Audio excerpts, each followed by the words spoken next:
주님께서 사랑하시는 당신의 백성들을 한 주간도 은혜 가운데 이끄셨습니다.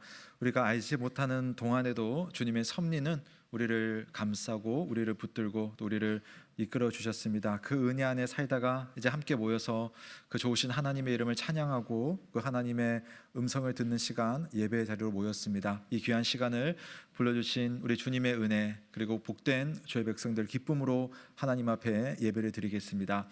우리 모두 자리에서 한번 일어나셔서 함께 이 기쁨을 서로 나누며 인사하겠습니다. 한 주간 수고하셨습니다. 주님께서 우리와 함께 하십니다 라고 인사하겠습니다.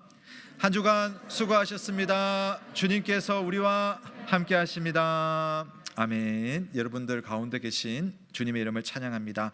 우리 함께 우리를 부르신 주님의 이름을 우리도 부르며 주 앞에 나아가시겠습니다.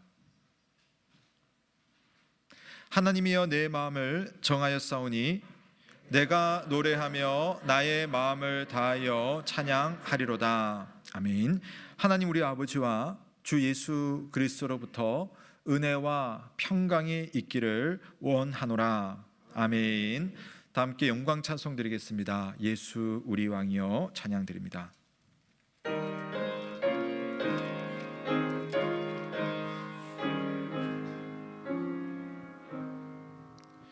예수 우리 왕이여 이곳에 오셔서 우리가 함께 드리는 영광을 받아 주소서. 우리는 주님의 백성, 주님은 우리 왕이라. 왕이신 예수님 오셔서 좌정하사 다스리소서.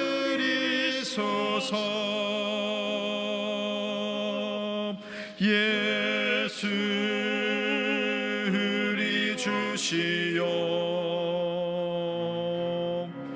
이곳에 오셔서 우리가 주께 드리는 찬양을 받아 주소서. 우리는 주님의 종들, 주님은 우리 주시라. 주 대신 예수님 오셔서 이 찬양을 받아 주소서. 모두 자리에 앉으시겠습니다. 이 시간 다 함께 십계명을 낭독합니다. 하나님이 모든 말씀으로 말씀하여 이르시되 나는 너를 애굽 땅 종되었던 집에서 인도하여 낸 내 하나님 여호와니라. 제 1은 너는 나 외에는 다른 신들을 내게 두지 말라. 제 2는 너를 위하여 새긴 우상을 만들지 말고 또 위로 하늘에 있는 것이나 아래로 땅에 있는 것이나 땅 아래 물속에 있는 것에 어떤 형상도 만들지 말며 그것들에게 절하지 말며 그것들을 섬기지 말라. 나 내 하나님 여호와는 질투하는 하나님인즉 나를 미워하는 자의 죄를 갚되 아버지로부터 아들에게로 3-4대까지 이르게 하거니와 나를 사랑하고 내 계명을 지키는 자에게는 1000대까지 은혜를 베푸느니라. 제3은 너는 내 하나님 여호와의 이름을 망령되게 부르지 말라. 여호와는 그의 이름을 망령되게 부르는 자를 죄 없다 하지 아니하리라. 제4는 안식일을 기억하여 거룩하게 지키라. 엿새 동안은 힘써 내 모든 일을 행할 것이나 일곱째 날은 내 하나님 여호와의 안식일인즉 너나 내 아들이나 내 딸이나 내 남종이나 내 요종이나 내 가축이나 내 문 안에 머무는 객이라도 아무 일도 하지 말라. 이는 엿새 동안에 나 여호와가 하늘과 땅과 바다와 그 가운데 모든 것을 만들고 일곱째 날에 쉬었음이라. 그러므로 나 여호와가 안식일을 복되게 하여 그 날을 거룩하게 하였느니라. 제 오는 내 부모를 공경하라. 그리하면 내 하나님 여호와가 내게 준 땅에서 내 생명이 길리라. 제 6은 살인하지 말라. 제 7은 간음하지 말라. 제 8은 도둑질하지 말라. 제 9는 내 이웃에 대하여 거짓 증거하지 말라. 제 10은 내 이웃의 집을 탐내지 말라. 내 이웃의 아내나 그의 남종이나 그의 여종이나 그의 소나 그의 낙이나 무릇 내 이웃의 소유를 탐내지 말라. 예수께서 이르시되 내 마음을 다하고 목숨을 다하고 뜻을 다하여 주 너의 하나님을 사랑하라 하셨으니 이것이 크고 첫째 되는 계명이요 둘째도 그와 같으니 내 이웃을 내 자신같이 사랑하라 하셨으니 이 두 계명이 온 율법과 선지자의 강령이니라. 아멘. 성도 여러분, 우리 십계명 앞에서 한 주간의 삶을 돌아보며 다 함께 참회의 기도를 드리겠습니다. 하나님은 우리를 사랑하시되 끝까지 사랑하셨습니다. 우리는 한 주간이라는 짧은 시간 동안 주님을 어떻게 사랑했습니까? 그분의 사랑을 나는 어떻게 또한 다시 올려드리고 또 주님을 사랑했습니까? 혹 그러하지 않았다면, 나는 하나님 없이 살아도 되는 사람인 것처럼 살았다면 이 시간 하나님 앞에서 회개의 기도를 올려드리기 원합니다. 더불어 오늘 6계명부터 10계명에 이르기까지 우리가 사람과 더불어 살아갈 때 어떻게 살았는지를 돌아보겠습니다. 혹시 살인하지 말라라는 그 말씀을 내가 지켰다고 생각합니까? 누군가를 미워했다면, 또 누군가에게 힘을 사용하였다면, 또 누군가를 마음속으로 많이 괴롭혔다면 그 또한 살인하지 말라의 계명에 저촉되는 그런 모습입니다. 우리가 하나님 앞에서 사랑해야 되는 사람들을 사랑하지 못하고 내 욕망으로 내 마음대로 했던 그런 모습에 대해서도 이 시간 함께 회개하며, 주님 오늘도 그러한 나를 불러주셨습니다. 그러한 나에게 은혜 주신다 말씀하시니 부끄럽지만 또한 감사합니다. 주님 나를 용서하시고 새롭게 하여 주옵소서. 함께 기도하며 주님 앞에 나아가시겠습니다. 살아계신 하나님 아버지, 오늘도 하나님 앞에 나아가 귀하신 그 주님의 음성을 듣게 하시니 감사드립니다. 한 주간을 살면서 나를 사랑하시되 생명 다하여 사랑하신 그 하나님의 사랑이 내게 있음에도 불구하고 그 사랑으로 살지 못하였던, 하나님을 참되게 영광 돌리지 못하였던 나의 모습을 주님 용서하여 주시고 나를 주님 앞에서 깨끗하게 하여 주시옵소서. 내 마음이 주님 안에서 은혜를 입어야 되는 그 순간들, 주님을 바라보지 못하고 주님을 의지하지 못했던 내 마음의 연약함을 주께서 돌아보아 주시사 하나님 앞에 온전한 믿음으로 설 수 있도록 주여 인도하여 주시옵소서. 하나님, 나와 함께하는 사람들이 나로 인하여서 예수 그리스도를 만나야 하고 나로 인하여서 주님의 좋으심을 느껴야 되는데, 나는 그렇게 하기보다는 오히려 그들을 쉽게 판단하고 사랑의 마음을 주지 못하고 그 은혜를 나누지 못하였던 하나님, 그런 건조한 삶이 있었습니다. 주님 종을 불쌍히 여겨주시고 하나님의 은혜 안에서 새롭게 일어나며 주의 뜻을 이루며 살아갈 수 있도록 주여 함께 하시고 은혜 가운데 인도하여 주시옵소서. 주님 은혜의 깊은 자리를 바라보며 믿음 가운데 살기를 간절히 바랍니다. 그가 우리를 흑암의 권세에서 건져내사 그의 사랑의 아들의 나라로 옮기셨으니 그 아들 안에서 우리가 속량 곧 죄 사함을 얻었도다. 아멘. 다 함께 사도신경으로 우리의 신앙을 고백합니다. 나는 전능하신 아버지 하나님 천지의 창조주를 믿습니다. 나는 그의 유일하신 아들 우리 주 예수 그리스도를 믿습니다.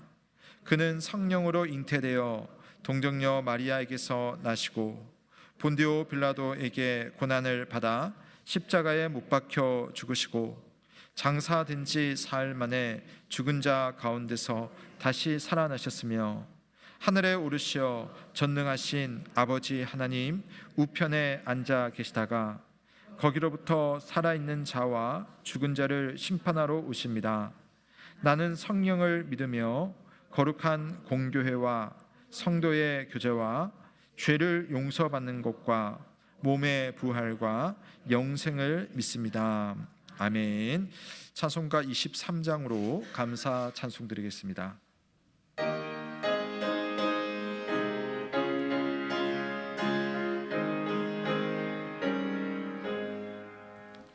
만입이 내게 있으면 그 입 다 가지고 내 구주 주시는 종을 늘 찬송하겠네.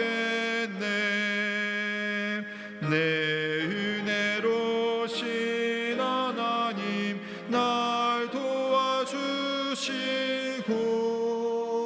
그 크신 영광 널리 펴 다 알게 하소서. 내 주의 귀한 이름이 날 위로하시고 이 귀의 음악 같으니 참 희락되도다. 내 죄의 권세 깨뜨려 그 결박 푸시고 이 주한 마음을 비로소 고청케 하셨네.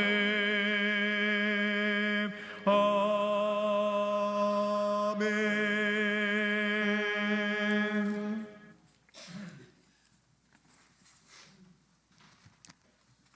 삶의 주관자가 되시고 인도자가 되신 주님, 한 주간도 지켜주시고 복된 주의를 허락하사 주님의 전에 나와 찬양과 경배를 드릴 수 있도록 인도하시니 감사드립니다. 주님께서 저희를 사랑하사 주님의 보혈로 구원해 주시고 자녀 삼아 주시어 주님의 품 안에 살게 하심을 감사드립니다. 저의 죄를 대속하고자 고난을 받으시고 부활하신 주님을 믿습니다. 저희들의 삶이 예전과 같은 삶이 되지 않고 변화된 삶을 살 수 있도록 인도하여 주시옵소서. 내 영이 잘된 같이 범사가 잘된다고 하셨사오니 주님 저희들의 영을 불쌍히 여겨주사 주님과 교제하여 주님의 음성을 들으며 주님의 뜻에 순종하는 예음의 가족 되게 하여 주시옵소서. 앙상한 가지에 물이 올라 새순이 돋고 꽃이 피듯이 저희들의 마른 영혼에 주님 말씀의 단비를 내려주사 주님께 영광 돌리는 삶을 살게 하여 주시옵소서. 첫사랑을 회복하게 하시고 믿음의 열정으로 주님 안에 충성 봉사의 삶을 살게 하여 주시옵소서. 한 달란트 받은 자와 같이 게으른 중이 되지 않게 하시고 자신이 받은 달란트를 주님 앞에 쓰임받는 저희들 되게 하여 주시옵소서. 이 나라 이 민족을 불쌍히 여겨 주시옵소서. 정치는 분열되어 당파 싸움만 하고 있으며 우크라이나의 전쟁과 코로나로 인하여 경제는 어려워지고 주변 국제 정세는 패권주의와 이기주의로 흘러가고 있습니다. 기독 정치인들이 하나님을 두렵고 떨리는 마음으로 하나님의 나라를 위하여 나라의 장래와 국민을 생각하고 당파 싸움의 자리에 서지 않고 서민을 위한 정치를 할 수 있도록 인도하여 주시옵소서. 저희 믿는 자들에게 나라와 민족을 위하여 더욱 기도의 불씨를 지필 수 있도록 인도하여 주시옵소서. 예언길을 축복하사 각 기관이 부흥케 하여 주시옵소서. 유치부에서 장례에 이르기까지 세우신 기회당들 축복하시고 잘 이끌어갈 수 있는 능력과 지혜를 허락하여 주시옵소서. 영혼 구원에 앞장서는 교회 되게 하시어 초대교회와 같이 칭찬받는 교회로 거듭날 수 있도록 인도하여 주시옵소서. 세우신 담임 목사님 영육간의 강건함을 더해 주시고 기도하시는 모든 기도 제목 응답하시고 말씀의 능력, 기도의 능력을 더하여 주시옵소서. 이 시간 주님의 말씀을 대언하실 때 성령께서 함께해 주시고 그 말씀이 저희들 심령 골수를 쪼개는 능력의 말씀 되게 하시고 저희들 옥토의 마음 뱉에 떨어져 성숙된 믿음을 가져 말씀대로 순종하며 살아가게 인도하여 주시옵소서. 부교육자들에게도 동일한 은혜 베풀어 주시옵소서. 다음 세대 믿음의 자녀들을 위하여 품고 기도하는 교회학교 선생님들에게 영육간의 강건을 주시옵소서. 예언교회 주님의 축복이 임재하여 주시옵소서. 아픈 성도들에게 치료를, 낙담한 성도들에게는 용기를, 절망한 성도들에게는 희망을 베풀어 주시옵소서. 할렐루야 찬양대 찬양을 올려드릴 때 믿음 승리의 찬양이 되게 하시고 흠양하여 주시옵소서. 예수 그리스도 이름으로 기도드립니다. 아멘.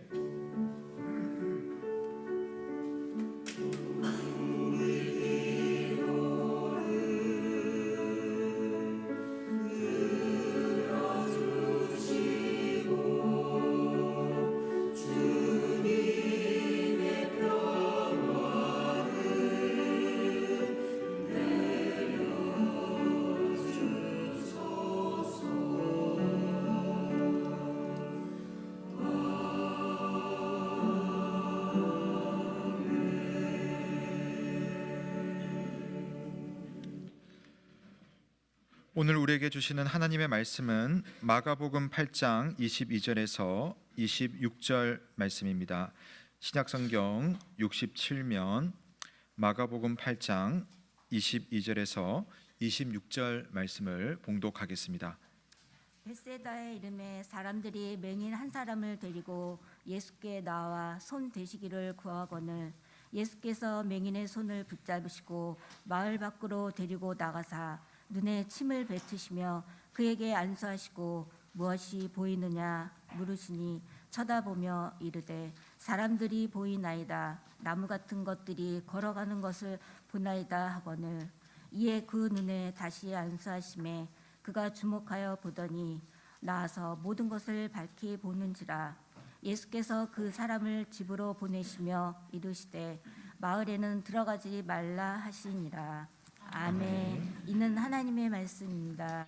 하나님께 감사드립니다. 네, 고맙습니다. 이 시간에는 할렐루야 찬양대가 나의 영원하신 기업이라는 찬양으로 성삼위 하나님의 영광을 찬양드리겠습니다.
아멘.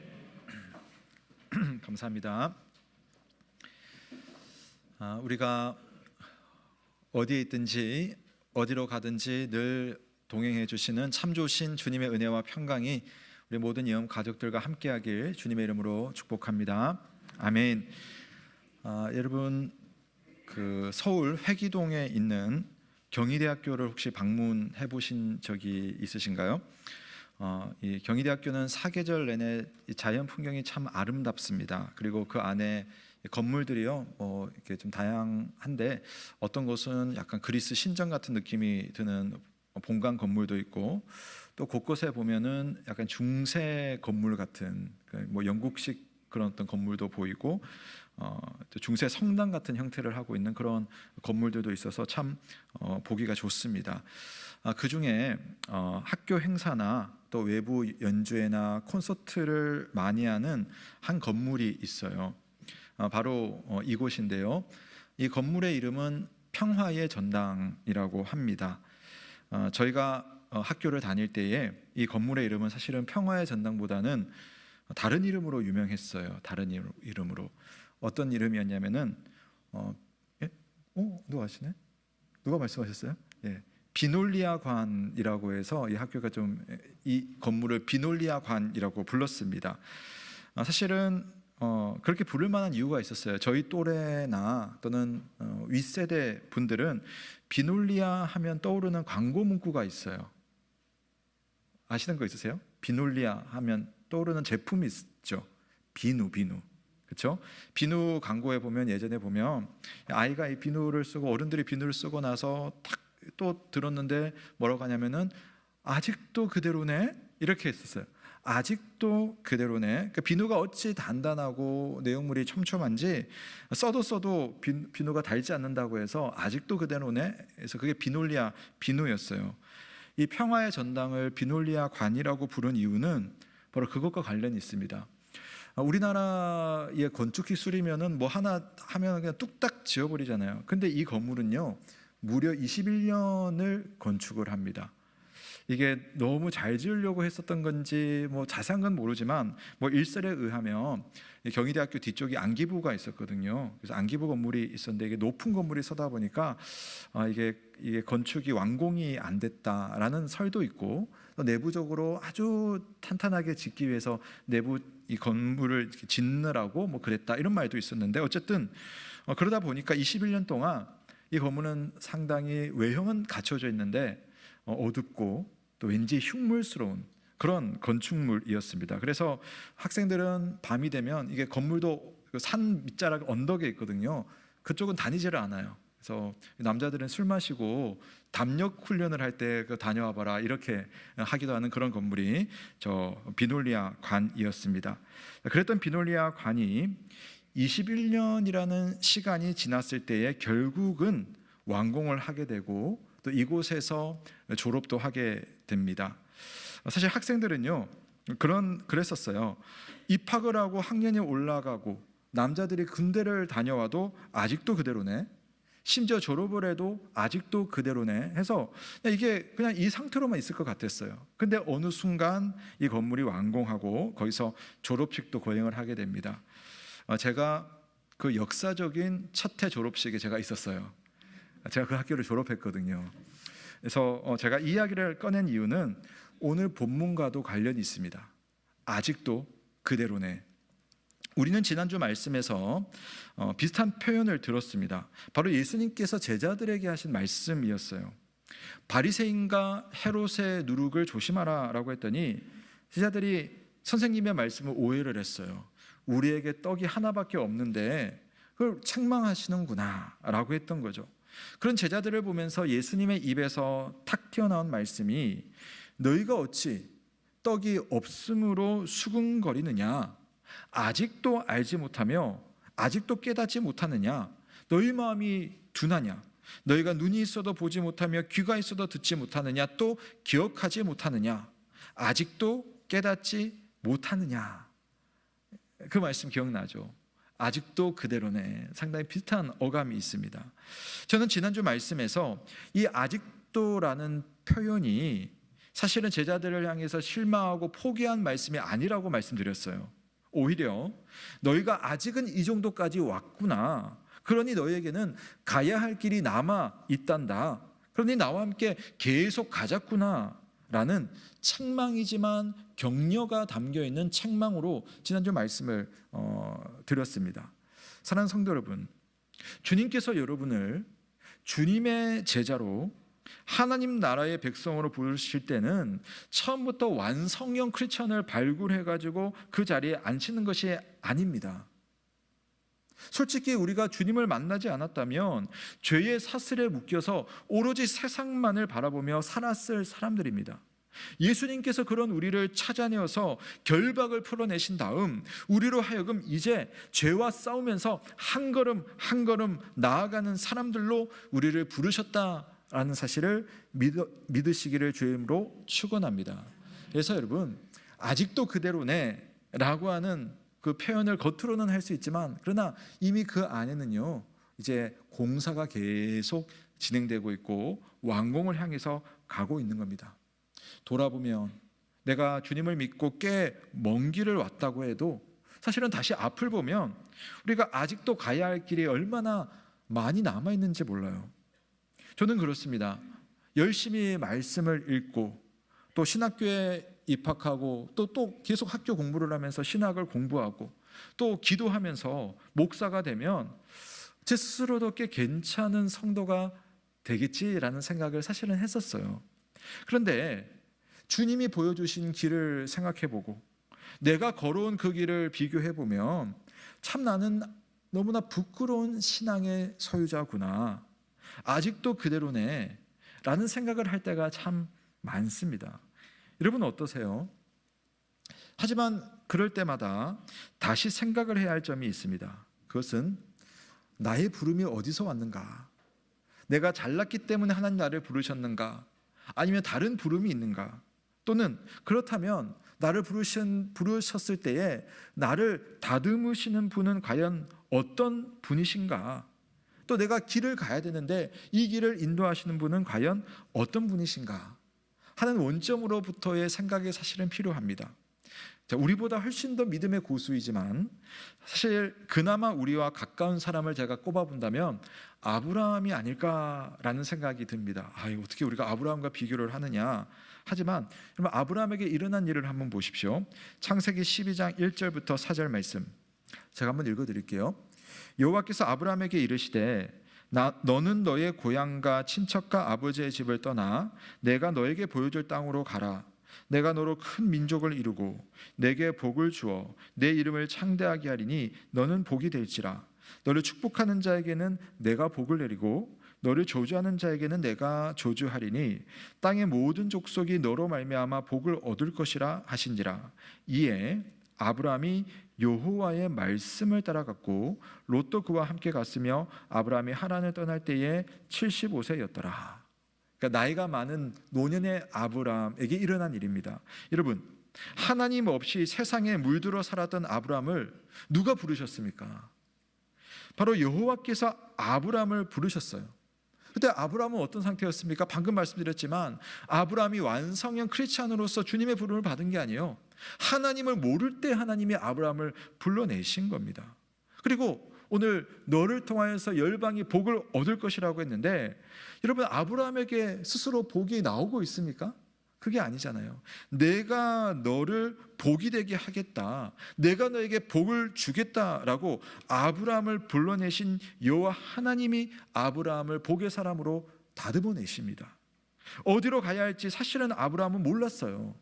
그런데 그 아브라함이 그 길을 어떻게 갔습니까? 순간순간마다 아브라함을 불러내시고 아브라함이 가야 할 길을 누구보다도 가장 잘 아시는 여호와 하나님께서 아브라함의 길을 한 걸음 한 걸음 인도하셨기에 노년의 아브라함이, 그리고 때때로 항상 실수 많았던 그 아브라함이 하나님의 은혜의 길로 가지 않았습니까? 여러분, 비록 여러분과 저의 있는 모습 그대로의 모습은 사실은 부족할지라도 하나님을 만난 인생 안에는 하나님의 선한 역사가 계속되어서 반드시 하나님의 뜻을 우리 인생 가운데 이루신다는 사실을 믿으시기를 바랍니다. 오늘 이야기가 바로 그것을 보여줍니다. 베세다라는 지역에 도착한 예수님은 맹인 한 사람을 만나셨습니다. 이 사람은 자기 스스로는 예수님을 알아볼 수도 없고 찾아올 수도 없는 사람이었습니다. 자기 문제를 해결하기 위해서 자기 힘으로 할 수 있는 것이 아무것도 없는 사람이었단 말씀이죠.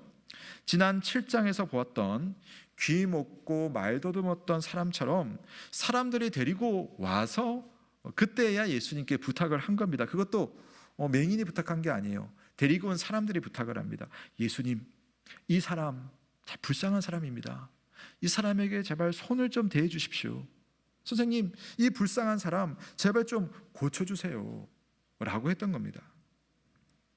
서글픈 한 남자의 삶에 희망의 빛이 비친 것은 어두운 방의 창문을 열어준 이 사람들이 있었기 때문입니다. 물론 이 사람들이 빛은 아니에요. 이 사람들에게 맹인의 문제를 해결할 능력은 없습니다. 그러나 이 남자를 위해서 창문을 열어주어서 그 어두운 방에 적어도 밖에 있는 밝은 태양빛이 들어올 수 있도록 그런 역할은 할 수가 있었잖아요. 이 사람들이 어떤 사람들인지 성경은 일일이 보여주지는 않지만 그들의 수고는요, 성경에 기록된 것처럼 하나님 나라에서는 참으로 아름다운 미담이라는 거예요. 여러분, 교회가 그리고 저와 여러분 성도가 주님의 일을 하는 것은 그 자체로 놀라운 은혜라는 것을 믿으시기를 바랍니다. 비록 그것이 힘들어도 또 그것에 보상이 없을지라도 때로는 손해볼 일이 생겨도 여러분, 교회는 뭘 합니까? 이런 주님의 일을 하는 겁니다.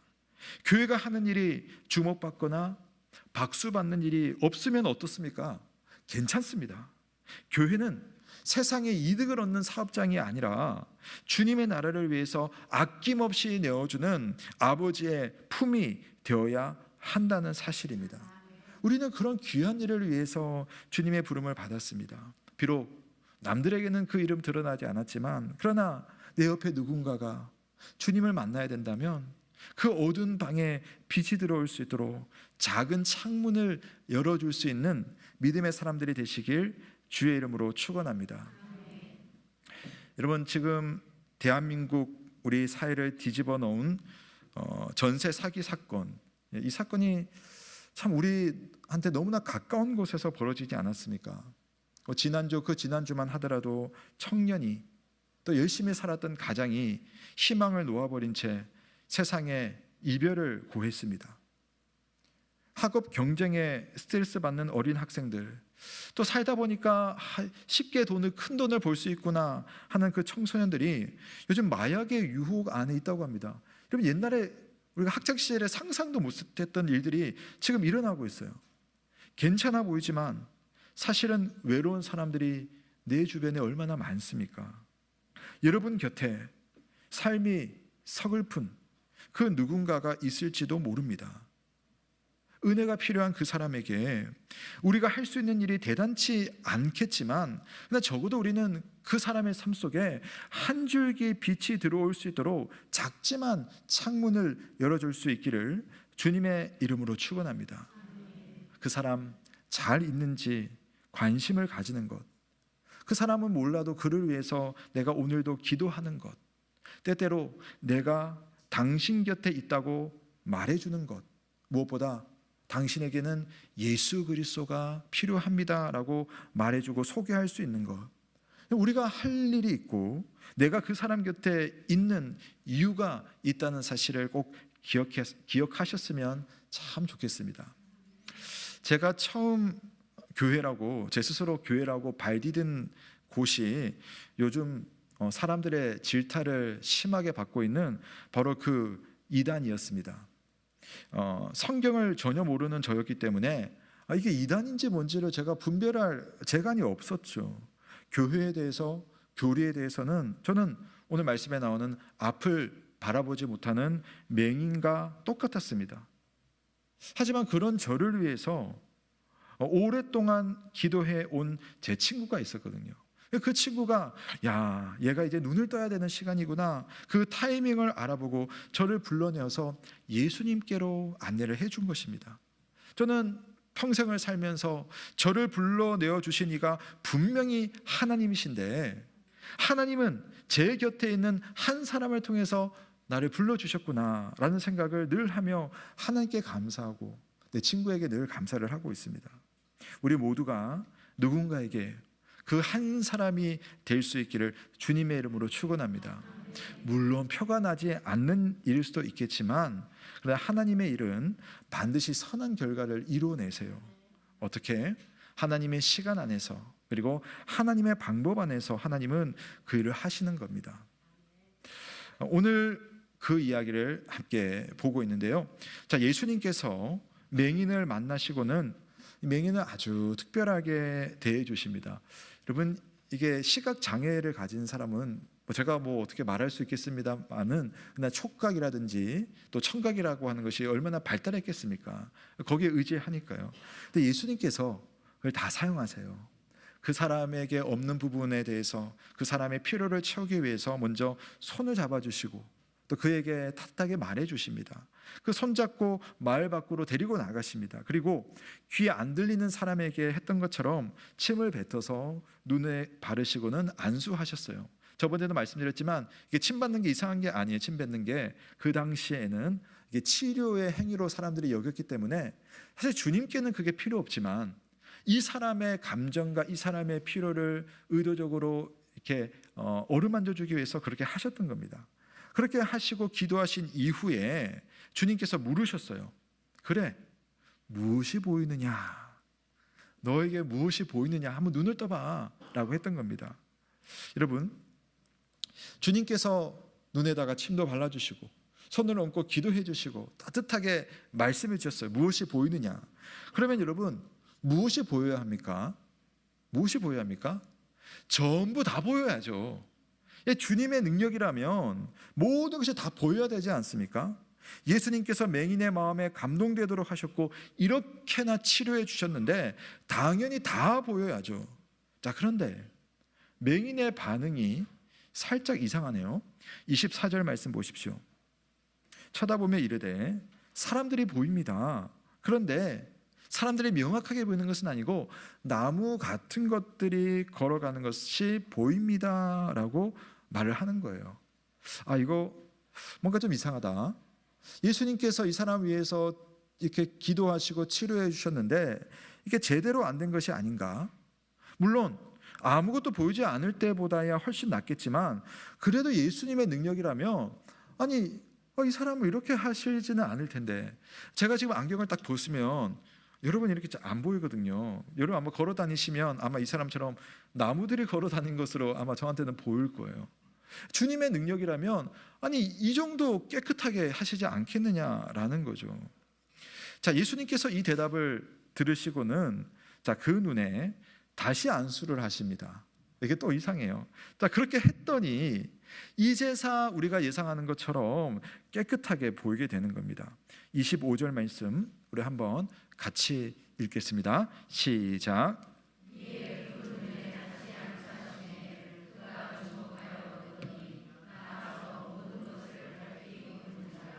아멘.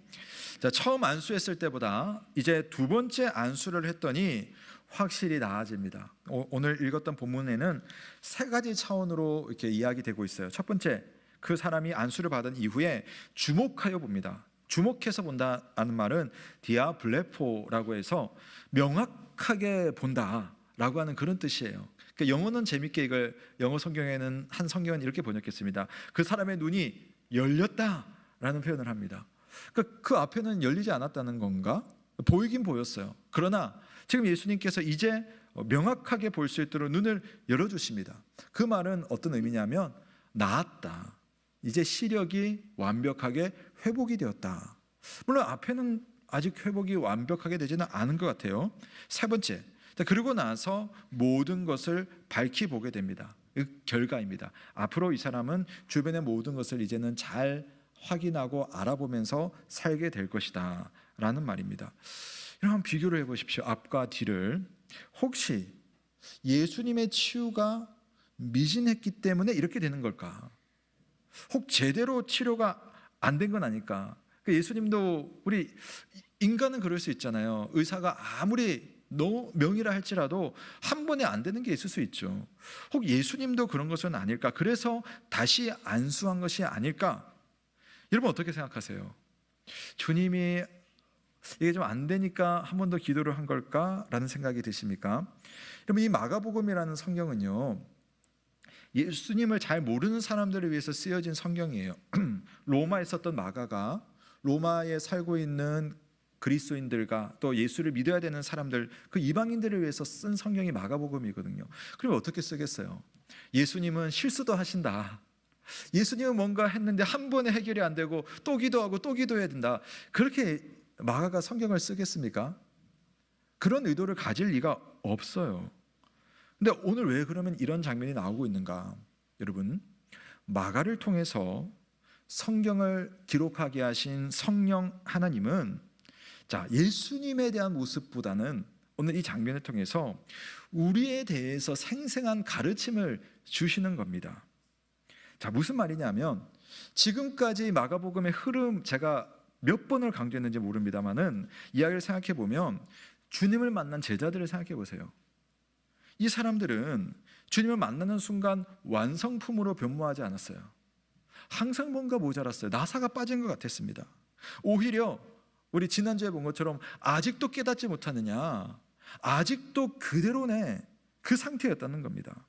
그것이 제자들의 영적인 상태였고 우리의 모습이었고, 오늘 주님을 만났지만 그 스스로의 모습은 회복이 이루어졌지만 그럼에도 완벽하지 않은 이 사람의 모습 속에 제자의 모습과 우리의 모습이 다 투영이 되어 있는 겁니다. 그래서 마가는 이 이야기를 통해서 뭘 보여주느냐, 주님의 능력이 부족하다가 아니라 그런 우리들을 보살피되 끝까지 보살피시는 그 주님의 모습을 부각시켜 주는 겁니다. 첫 번째는 아직도 차도가 없는 우리를 돌보시되 끝까지 돌보시는 자비로우신 아버지 하나님의 마음을 가지신 예수님, 이걸 보여주는 거예요. 두 번째로는 그 자비로우신 주님께서 반드시 이 사람을 고쳐내신다라는 그 하나님의 능력을 가지신 예수님의 그 능력을 우리에게 보여주는 장면이 바로 이겁니다. 여러분, 빌립보서 1장 6절 말씀해 보면 너희 안에서 착한 일을 시작하시는 이가 그리스도 예수의 날까지 이루실 줄을 우리는 확신하노라 라고 하는 바울의 고백이 있어요. 이 말은 뭐냐면, 하나님이 자기 백성에게 착한 일을 시작하시면 주님이 오시는 그날까지 끝까지 주님은 우리를 놓치지 않고 우리가 주님 안에서 선하고 하나님의 온전한 백성이 될 때까지 우리 속에서 역사하신다, 우리를 포기하지 않으신다라는 그 말씀이에요. 사랑하는 성도 여러분, 우리가 주님과 동행하면서 때때로 이젠 좀 내가 좀 다듬어졌구나 싶었던 그 순간이 와요. 근데 그러다 보면 나도 모르게 약간의 그 교만한 마음이 와장창 무너져 내리는 그런 순간이 또 와요. 그러면 이렇게 생각하죠. 아이고, 아직도 그대로구나 라는 마음이 드는 겁니다. 우리는 사실 우리의 상태를 제대로 진단하지 못하는 오늘 본문 속의 눈먼 자와 같다는 거예요.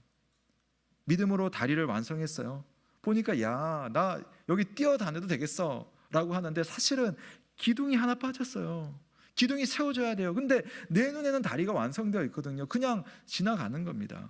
그러니까 우리는 그걸 잘 알아보지 못해요. 그래서 늘 주님의 은혜, 그 은혜로 내 삶을 바라볼 수 있는 겸손한 마음이 늘 필요한 겁니다. 나 다행스럽게도 바울이 고백했던 것처럼 너희 안에 착한 일을 시작하신 그분은 그리스도의 예수의 날까지 그런 우리들을 끝까지 보호하시고 인도하시고, 오늘 말씀처럼 당장은 걸어다니는 나무들처럼 보이는 눈이었지만 주님이 다시 한번 그런 우리들을 붙드셔서 명확히 보이는 그날이 오도록 우리를 이끄시며 우리를 돌보시는 그분의 은혜 안에 우리가 살고 있음을 인하여 감사할 수 있기를 주의 이름으로 축복합니다. 그래서 여러분, 겸손할 필요가 있어요. 겸손할 필요가 있습니다. 마치 원래 내 것인 것처럼 자랑하는 것은 그 사람 영적인 시력이 아직은 희미한 상태인 겁니다. 자랑하지 않아도 돼요. 사실 자랑할 것도 없습니다. 그냥 우리가 정말 주님의 은혜를 입으면 그 순간부터 이게 내 것이 아니에요. 모든 것이 다 은혜라서 감격스럽고 감사하지 내게 당연한 일이 없습니다. 작은 것 하나가 내 삶에 찾아온 그 하나님의 기적이 되는 겁니다. 맹인이 이제 앞을 본다고 생각을 해보십시오. 이제 그 눈에 들어오는 모든 장면은 이제 다 기적이에요. 사실은 항상 봐왔던 겁니다.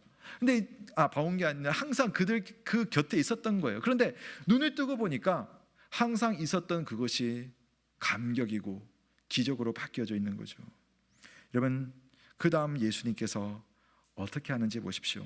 우리 마지막 구절에 보면 예수님은 그 사람을 집으로 보내십니다. 너 마을로 가지 말고 집으로 그냥 돌아가라. 너가 사람들 앞에 가서 나에게 놀라운 일이 일어났다라고 막 드러내고 뭐 그렇게 자랑하고 간증할 필요 없다. 사람들 앞에 특별한 사람이 될 필요가 없다. 그러지 않아도 된다. 너희 집으로 그냥 가라. 이 말은 그냥 너희 일상이 하나님의 기적이고 너가 살아가는 그 자리가 나의 은혜가 있는 곳이다. 그러니 마을에 가지 말고 집으로 가라 라고 말씀하는 거예요. 서글픈 남자에게 일어난 이 사건은 엄청난 기적입니다. 이 기적, 이 은혜를 가지고 어디서 살아야 되겠습니까? 나 이런 사람이야 라고 해서 광장에 나가가지고 항상 자기가 돋보이게 할 필요 없죠. 다만 원래 살던 곳에서 살아가면 되는 겁니다. 예전에는 그냥 어두컴컴한 장소였지만 이제 보니까 그냥 내가 사는 이곳이 은혜의 자리이고 기적이 가득한 총천연색 아름다운 그런 기적의 자리, 은혜의 자리로 바뀌어 있는 거예요. 이 사람은 눈에 보이는 모든 것에서 내가 살아있구나, 내가 은혜 속에서 사는구나 확인하면서 감격하는 삶을 살 수가 있는 겁니다. 그것이 바로 은혜 받은 사람들이 자기의 삶을 살아가는 방식인 줄로 믿으시기를 바랍니다. 제가 영상 하나를 보여드리고 오늘 말씀 한번 정리를 하려고 하는데요. 이 영상은 맹인보다는 좀 낫습니다만은 그래도 참 불편한 삶을 살았던 사람의 이야기예요. 색깔을 구별하지 못하는 한 남자에게 일어난 일을 담은 영상입니다. 이 영상을 한번 보고 말씀을 정리해 보겠습니다.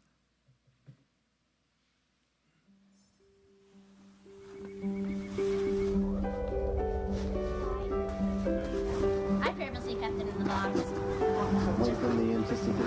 And I hear there's a box inside of a box.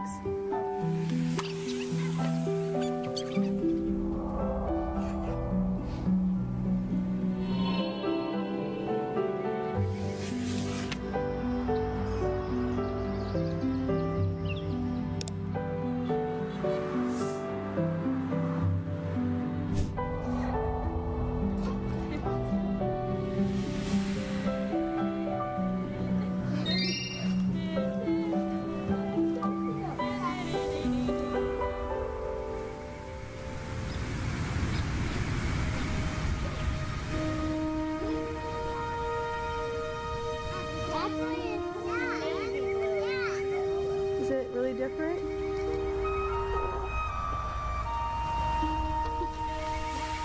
Winter, look at your kids' eyes, Katie. They're so pretty.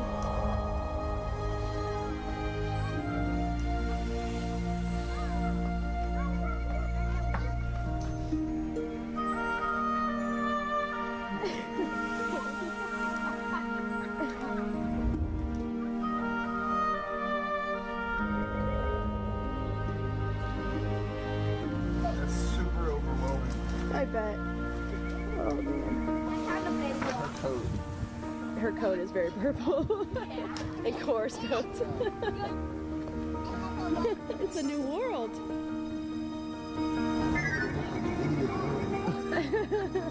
I don't think anybody cares if you do.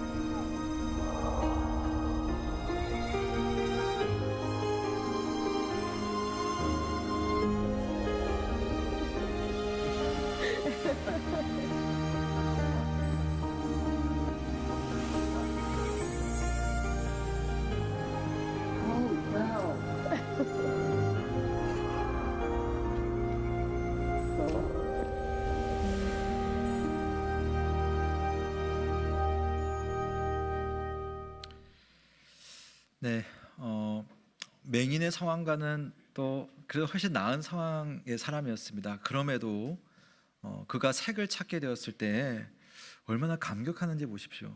평소 항상 봐왔던 그 아이의 눈동자 색깔이 파란색이라는 거, 그 반짝이는 눈빛과 그 눈이 마주칠 때 그 놀라운 감격이라는 것이 과연 무엇일까?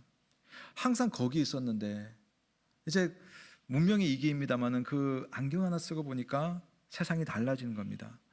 여러분, 은혜가 이렇다라는 거죠. 은혜가 있는 사람은 일상 속에서의 감격을 찾아냅니다. 여러분, 맹인이었던 사람에게 주님이 집으로 가라. 사실 그 사람의 살아가는 그 집은 그냥 그대로였어요. 그 주변 환경은 변함이 없습니다. 그러나 하나님의 은혜가 임하고 보니 달라지는 겁니다.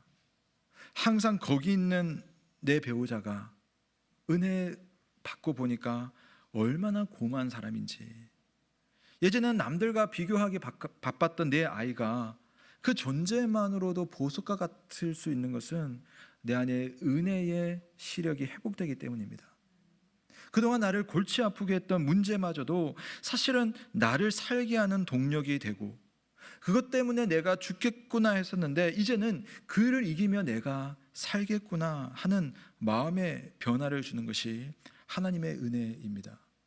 비교하지 않아도 되고 보이는 족족 그 속에 심겨 있는 하나님의 마음을 볼 수 있는 것, 바로 그것이 보이지 않는 자에게 임하는 하나님의 은혜인 줄로 믿습니다. 우리에게도 이런 은혜가 있으면 참 좋겠습니다. 우리가 시력은 다 좋잖아요. 다 보이잖아요. 그러나 우리는 보이지만 보이지 않는 것이 얼마나 많은지 모릅니다. 우리 곁에 이미 가득 들어차 있는 하나님의 은혜가 사실은 청천연색으로 내 삶 속에 있는데 내 눈이 보는 것은 아직도 무채색 삶이라면 오늘 하나님 앞에 은혜를 구합시다. 하나님의 은혜로 내 삶이 얼마나 보석 같은지 발견할 수 있기를, 무지개 같이 얼마나 아름다운지를 발견할 수 있는 그런 믿음의 눈을 나에게도 허락하여 주옵소서. 여러분, 진리는 먼 곳에 있지 않아요. 하나님을 만나는 바로 거기가 여러분 하나님의 그 진리가 있는 것이고, 하나님 만나는 것은 특별할 것도 없습니다. 여러분이 살고 있는 그곳이 하나님의 은혜가 있는 것이고 그 속에 하나님 늘 함께 하신다는 거죠. 다시 집으로 여러분의 삶 속에 하나님의 은혜가 있기를 원합니다. 그리고 제대로 볼 수 있기를 주님의 이름으로 축원합니다. 아멘. 우리 시간에는 한번 합심해서 말씀을 붙들고 기도하는 시간을 가지면 좋겠습니다. 하나님, 오늘 이 맹인 한 남자의 이야기가 내 이야기와 다르지 않을 거라고 생각이 듭니다. 하나님은 이미 나를 예수 그리스도의 생명으로 구원하신 그 순간, 내 삶은 이미 하나님의 기적이고 은혜의 순간순간인데 내 시야는 가려져서 무채색으로 또는 보이지 않는 삶을 살지는 않았는가? 나 그런 그도 주님을 만났을 때 삶의 의미가 바뀌는 것처럼 하나님 나에게도 그러한 삶이 있음을 보게 하여 주옵소서. 내 삶에 임한 하나님의 그 기적의 총천연색 은혜를 발견하고 감사할 수 있게 하여 주옵소서. 변함없는 나의 삶, 변함없이 힘든 나의 삶, 변함없이 나를 부담스럽게 한 여러 가지 일들이 내게 닥쳐올지라도 그 속에 하나님의 은혜로 말미암아 살아갈 힘을 얻고 감사의 제목을 찾고 주님 앞에 최선 다해서 살아가는 그런 믿음의 삶이 될 수 있도록, 볼 수 있는 삶이 될 수 있도록 인도하여 주옵소서. 우리 먼저는 그것을 위해서 한번 기도하여 주시고요, 더불어서 오늘 이 사람에게 일어났던 이 일에 중요한 원점이 되었고 동기가 되었고 통로가 되었던 이 사람들처럼 나도 누군가에게 은혜 받은 사람으로서 누군가로 하여금 예수 그리스도의 빛을 만날 수 있도록 그의 창문을 열어줄 수 있는 그러한 사람으로 평생을 살게 하여 주옵소서. 우리 함께 합심해서 주님 앞에 기도하시겠습니다. 살아계신 하나님 아버지, 오늘 하나님 앞에 나와 주의 말씀으로 우리의 삶에 임한 하나님의 은혜를 발견하게 하여 주시니 감사드립니다. 하나님, 내 속에 이미 하나님의 놀라운 은혜가 있음에도 불구하고 때때로 나는 그 은혜를 잊어버린 채, 그 은혜를 발견하지 못한 채 하나님 정말 무채색의 삶을 살아오지는 않는지 생각합니다. 주여, 우리에게 오셔서 다시 집으로, 다시 나의 일상으로, 다시 내 삶 속에 회복시켜 주시는 그 주님의 은혜가 끝까지 나와 함께 하신다는 그 사실을 발견할 수 있는 그런 믿음을 가질 수 있도록 주여 인도하여 주시옵소서. 오늘 하나님 앞에 귀한 마음으로, 믿음의 마음으로 나온 우리 모든 성도들의 삶 속에 하나님의 놀라운 기적을 볼 수 있는 믿음의 눈을 허락하여 주시옵소서. 우리의 믿음의 시야가 열려서 주님과 동행하는 삶을 살게 하시고 주로 인하여서 감사와 평강이 넘치는 삶이 되게 하여 주옵소서. 아울러 하나님, 이 사람을 예수 그리스도께로 인도했던 사람들처럼 나도 누군가에게 작은 창문을 열어주어서 그의 삶 가운데 그 어둠 속에 예수 그리스도 빛을 비춰낼 수 있는 믿음의 동료이며 믿음의 통로이며 믿음의 사람들이 다 될 수 있도록 주여 인도하여 주시옵소서. 우리 교회가 하나님 세상을 향하여서 그와 같은 믿음의 은혜를 나눌 수 있는 주의 백성들이 될 수 있도록 주여 함께 하시고 은혜로 역사하여 주시옵소서.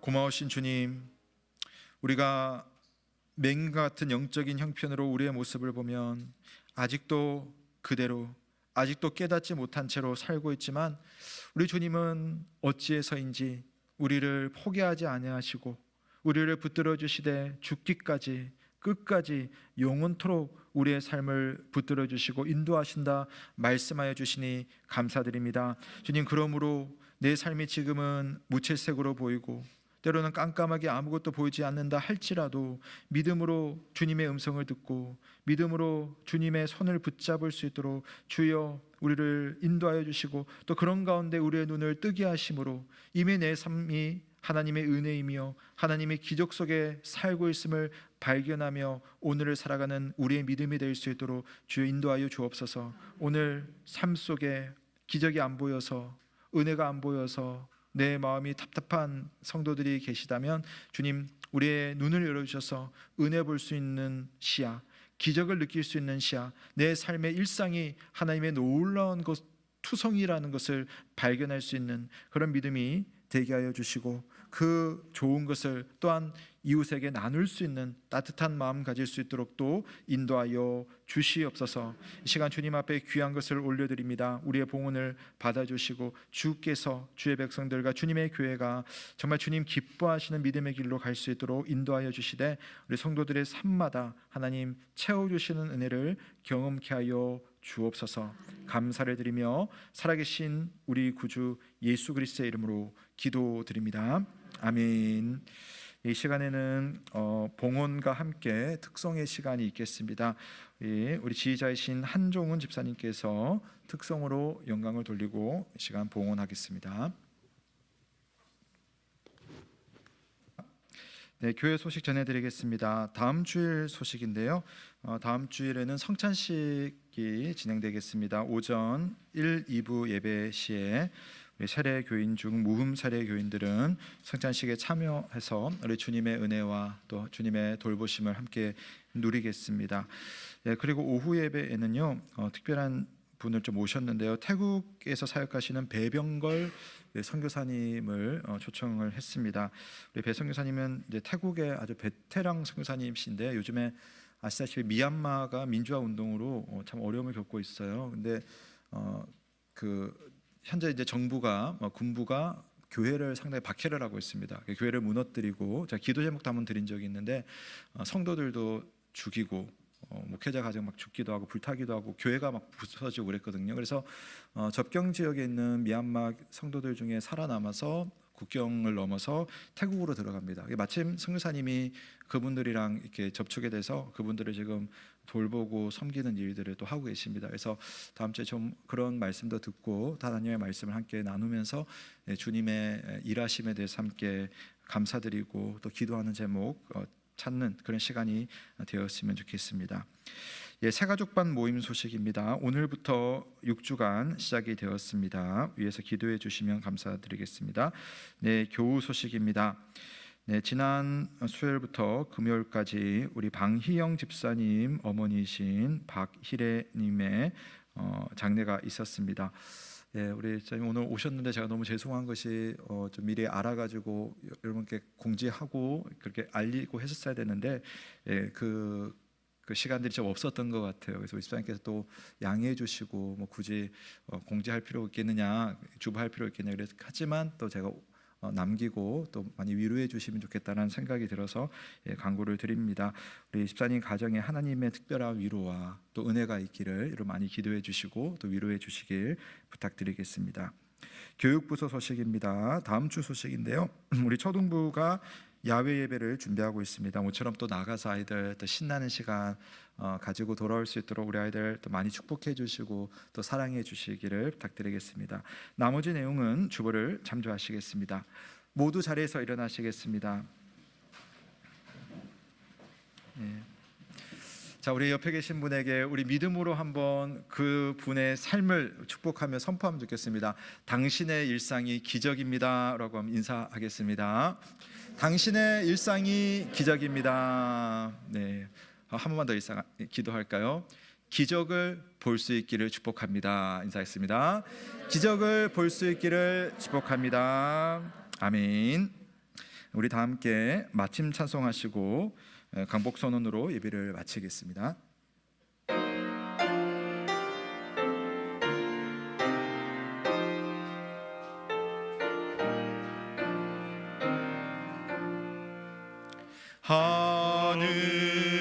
하늘에 계신 아버지 이름 거룩하사 주님 나라 임하시고 뜻이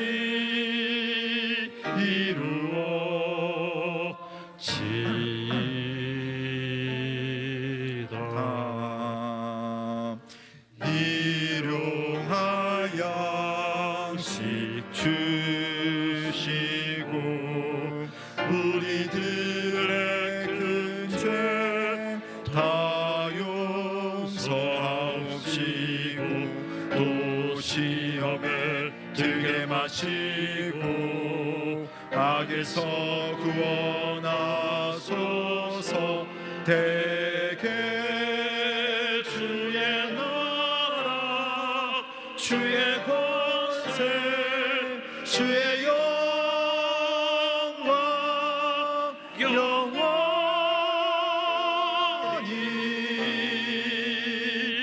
아멘. 사랑하는 성도 여러분, 평강 중에 세상으로 나아가십시오. 마음을 다하고 목숨을 다하고 뜻을 다하여 하나님을 사랑하고 이웃을 내 몸과 같이 사랑하시길 바랍니다. 우리 주 예수 그리스도의 크신 은혜와 하나님의 사랑과 성령의 교통하심이 내 삶 속에 그 놀라우신 은혜와 기적을 발견하고 내 일상을 주님 앞에 영광 돌리며 또 믿음으로 누군가에게 주님의 빛을 비추길 원하며 창문 열어주기를 원하는 사랑하는 모든 주의 백성들의 머리 위에 지금으로부터 영원토록 함께 있을지어다. 아멘.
주님.